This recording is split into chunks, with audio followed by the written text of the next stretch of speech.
Hello. Wow, okay. That was a way to start. Come on, light.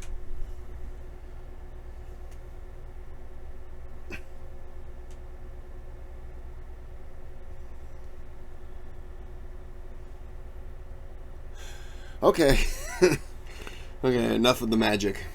Oh no, I shouldn't say. I just did a video on the Quran and magic, so I shouldn't talk about that.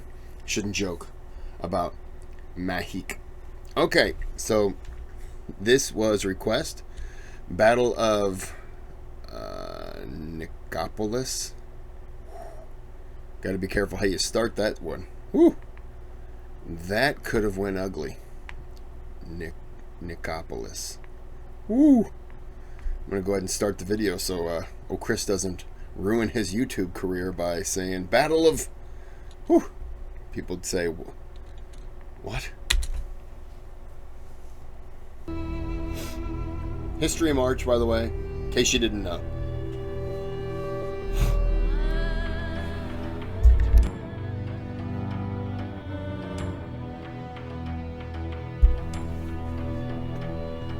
The Ottoman Sultanate has just scored a hard-won but important victory in the Battle of Kosovo. With Prince Lazar perishing in battle, the Serbian-led Christian coalition fell apart, and the powerful local lords now seek to assert their rule over territorial remnants of what was once the Serbian Empire. But Sultan Murad I, the man who transformed the Osmanli tribe into a sultanate and engineered the early Ottoman expansion into Europe, also fell on the fields of Kosovo. For a brief time, the future remained uncertain. And as a fan of our channel, you should definitely check out our friends over at CuriosityStream, my personal favorite streaming service that features thousands of documentaries geared towards the lifelong quest to... Any one of you have CuriosityStream? Is it good? Bad? Worth a shot? Nah? Just asking.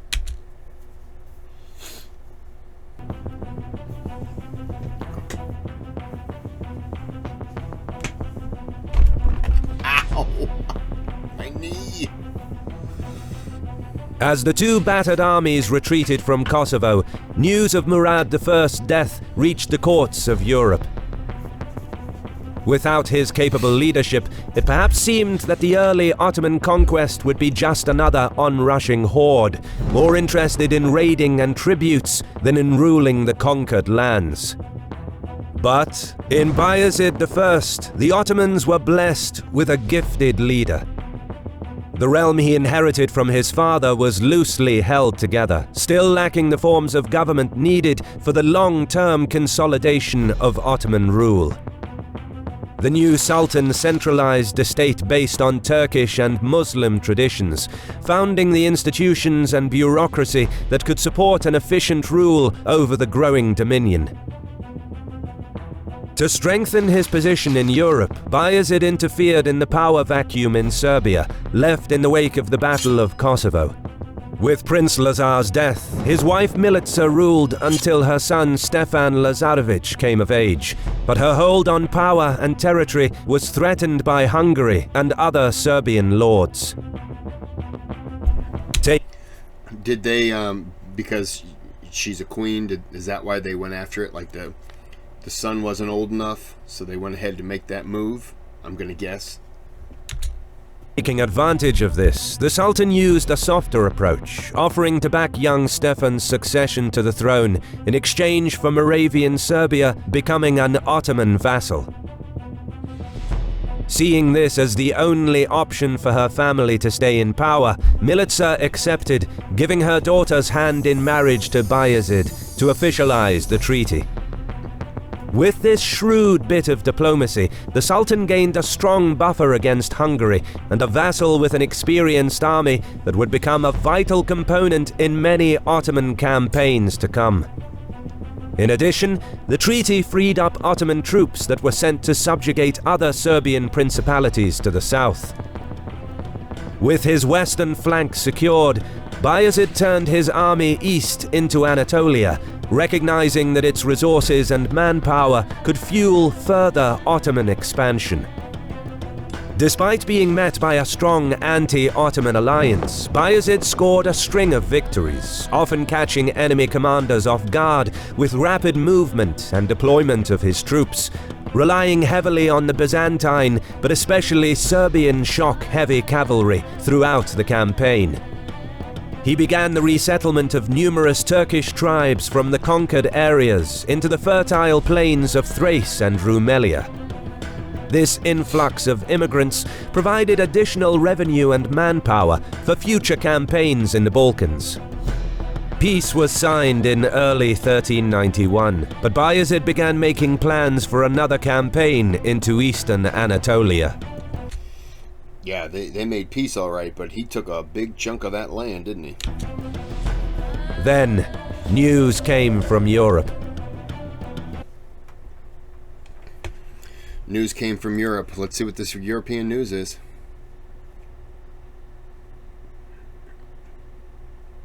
So you're telling me that Europe tried to give him a Suzuki? I don't think that's accurate. I think that's a lie.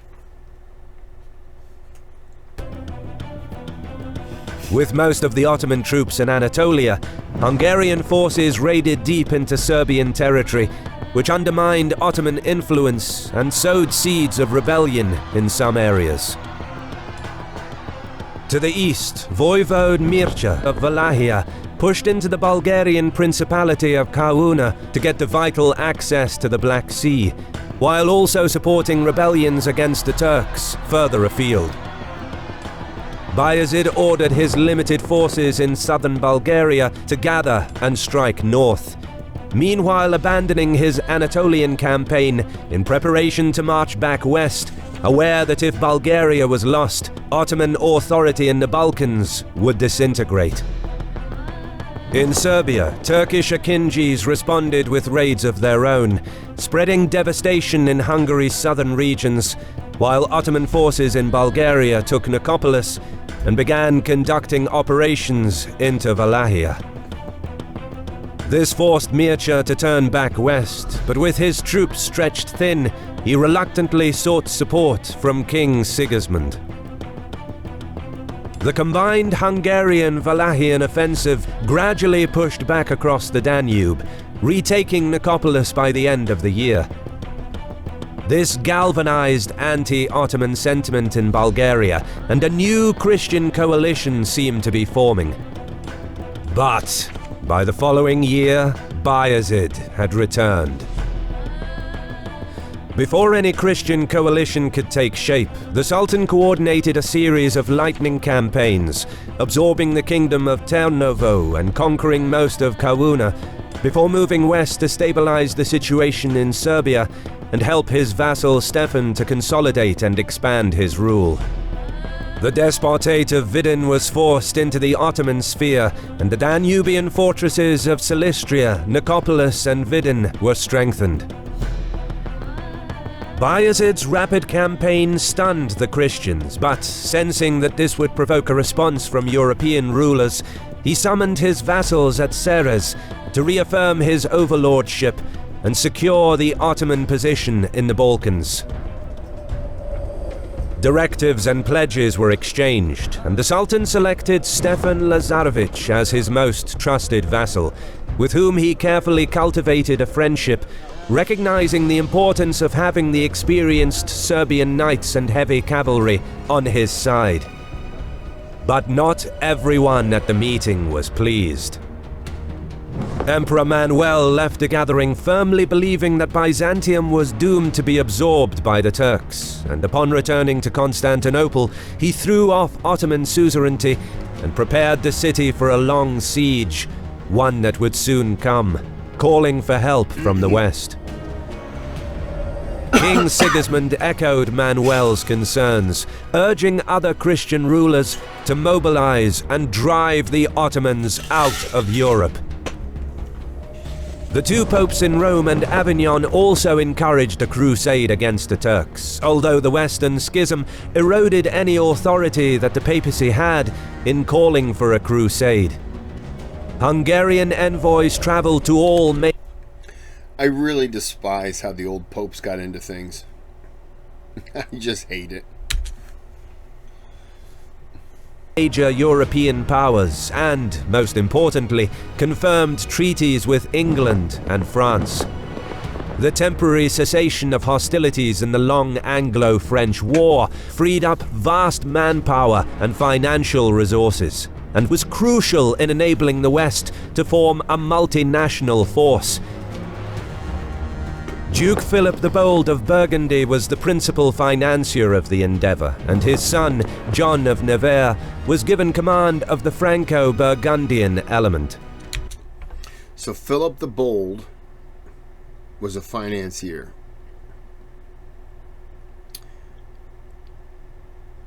Did he make his money selling mustard? Because it's Dijon mustard. Okay. Europe's most advanced Mediterranean maritime power, the Republic of Venice, together with the Republic of Genoa, combined their fleets and joined the enterprise soon after, wanting to protect their lucrative trade routes and rich coastal outposts. From the island of Rhodes, the Knights Hospitaller pledged their support, having already been actively attacking Ottoman pirates and shipping in the Aegean, including the conquest of Smyrna some 50 years earlier. Wallachia and Bohemia joined too, as did the Teutonic Knights and various German princes, and warriors also came from the Kingdom of Naples, Aragon, Castile and Portugal, as well as the Swiss Confederacy, the Duchy of Savoy, Poland and Moldova. They could have just saved time and told us who didn't show up. Fred from Romania didn't attend. Oh, okay, that one person. That was it. Okay, gotcha. Contingents from across Europe set out towards the rendezvous point at the Hungarian city of Buda.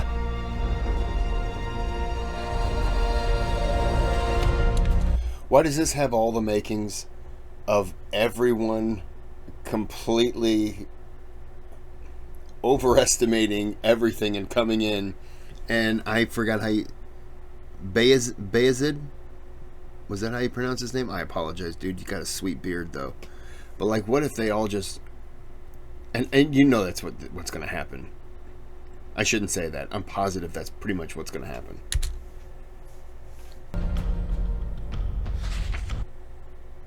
Uh-oh. Now they're trying to sell me ramen that's healthy? Oh, no. Is that what they were trying to sell the Ottomans before this fight? They're like, hey, you guys want some healthy ramen? And they were like, what is that? Dale from China is selling healthy ramen. Okay. Bayezid responded with a full-scale... A Chinese man named Dale. Yep. ...invasion of Wallachia, aiming to create another buffer state against the Christians and gain control over both banks of the lower Danube, a key strategic objective in the upcoming war. Wallachia, isn't that...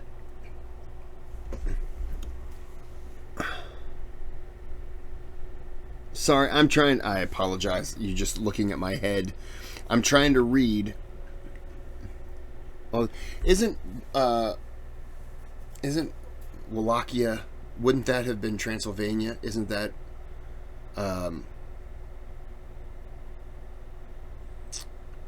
Oh my goodness, Chris, what is his name?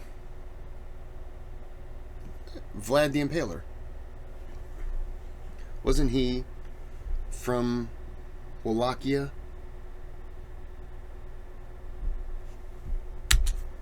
Yeah, he was. However, Voivode Mircea inflicted heavy defeats on the Ottomans in late 1394 and in the spring of 1395. But having suffered heavy losses himself, he was forced to retreat to Hungary, while Bayezid held on to most of his territorial gains, placing Vlad the Usurper on the Wallachian throne and installing additional garrisons along the Danube before retreating back to Edirne.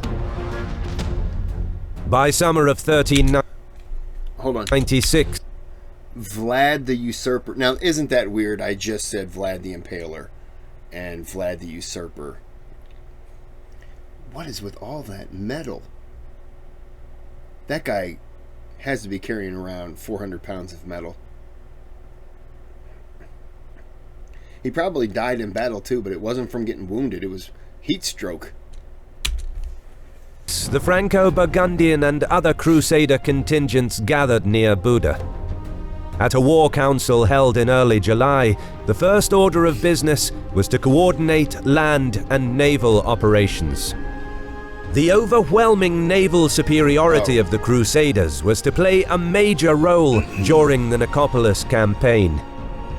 In the south, Venetian and Genoese fleets were to combine with the Knights Hospitaller in the Aegean and sail up into the Sea of Marmara. A part of the fleet would remain there to raid the enemy coast and prevent the transport of Ottoman supplies and troops from Anatolia, using ports in Constantinople, Smyrna, and Genoese possessions to dock and repair their vessels. Okay. From the Sea of Marmara. And they're probably also there because this guy called them and everything, so they're supporting him, but they're also using him as a means to fight Bayezid.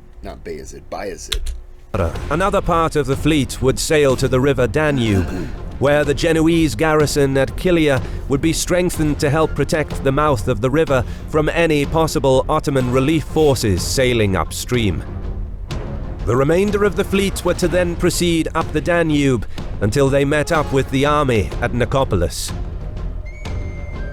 Meanwhile, another fleet of some 70 ships and barges sailed down the Danube in support of the army that marched out of Buda, led by the Hungarian vanguard along the left bank of the river, followed by the Western Crusaders, with Sigismund leading the Hungarian force in the rear. The King of Hungary at first preferred a defensive strategy, wanting to let Bayezid wear down his troops by marching into hostile Hungarian territory.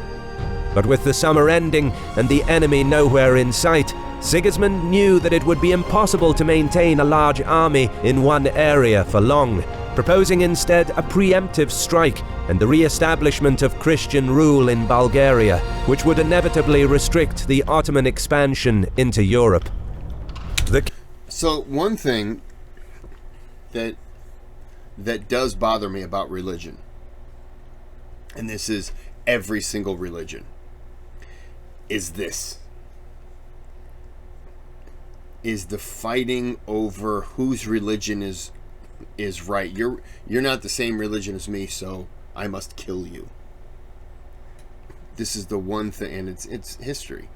This is the one thing about religion that I think is a big thing as to why I have a problem getting behind any one of them is because of just the violence that's been used throughout history. And that's not saying that every person who follows a religion is violent. Osama bin Laden was an extreme version of Islam.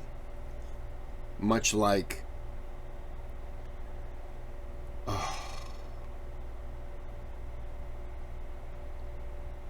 man, the name has just slipped my mind.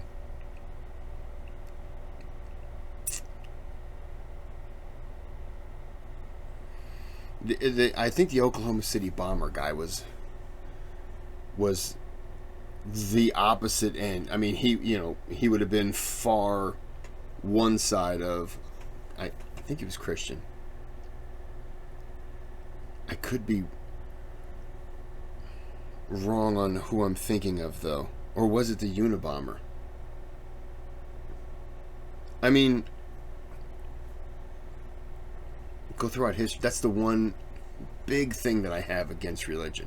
Now, that's not saying that I would look at it and be like, oh, well, if I join that religion or I do this, then I'm a part of that. I'm not, because I wouldn't be one of those people who would use it as an extreme version to hurt other people or anything like that. But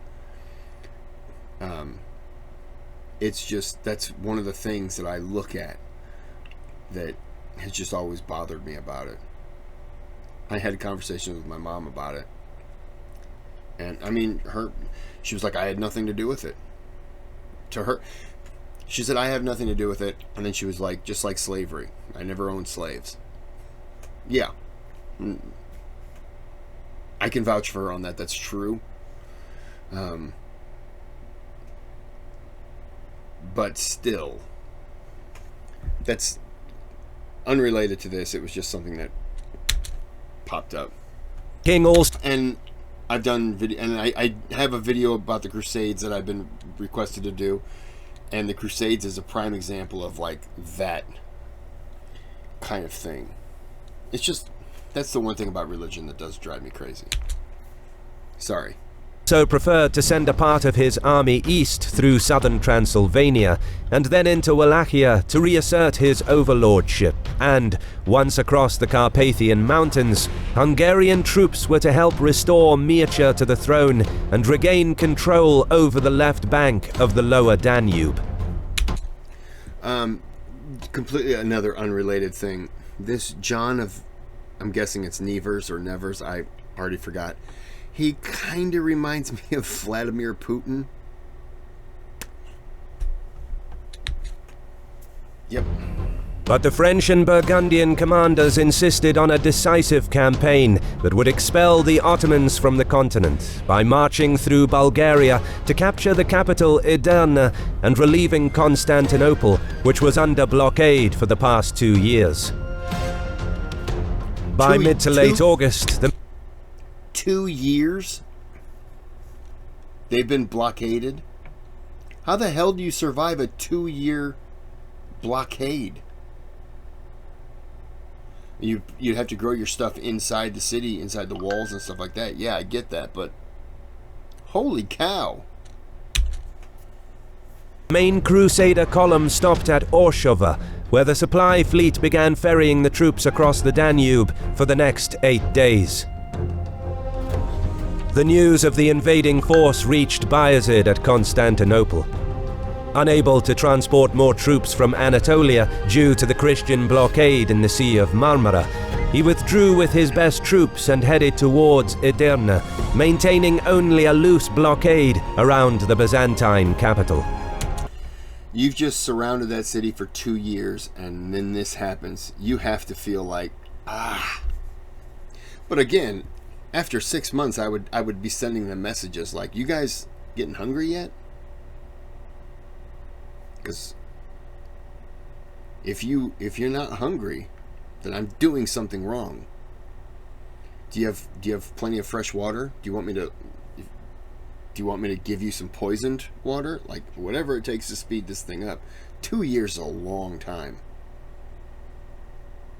2 years ago, I was 2 years younger. That's how long ago it was. Meanwhile, in the west, vassal contingents, led by the Serbs under Stefan Lazarevic, were to march via Sofia towards Plovdiv. It was around this time that Ottoman spies intercepted a letter from Manuel to Sigismund that said, "The Turks are coming, prepare yourself." Bayezid ordered the troops to gather south of the Balkan mountains, wishing to stay out of range of any Crusader scouting parties and keep the enemy guessing on his whereabouts until his army was ready. Knowing that the Christians crossed at Orshova, the Sultan sensed that they will stay close to their support fleet on the Danube, and that Nicopolis would be their main entry point into Bulgaria. Standing on high ground, Nicopolis had a commanding view over the Danube. It was a major port and ferry crossing, close to the river Olt, that is navigable far into Wallachia towards Transylvania, and the river Osum, whose valley leads deep into central Bulgaria.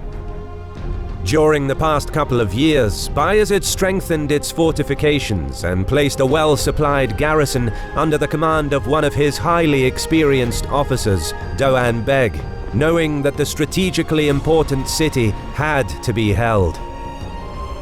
To the north, part of the Hungarian army together with Transylvanian and Wallachian troops, managed to restore Mircea to the throne and establish contact with the Crusader fleet anchored at the mouth of the Danube, telling them they can now move upstream.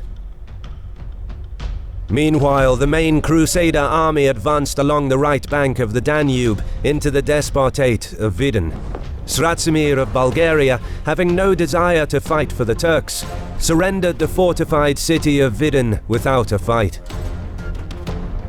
Subsequent Crusader raids were conducted across his lands towards the southwest, displeasing Sigismund, who perhaps sought to gain control over these lands after the war. Priests and friars that were part of the expedition noted the indiscipline of the Frankish troops, who frequently mistreated the Christian population. At Rahovo, after a brief skirmish, the population agreed to surrender to the King of Hungary, and, with assurance that their lives and property would be spared, they opened the gates. But to Sigismund's dismay, Franco-Burgundian troops broke the agreement and proceeded to pillage and massacre the inhabitants, taking around 1,000 Turkish and Christian hostages before setting the town ablaze. Not far to the east was Nicopolis.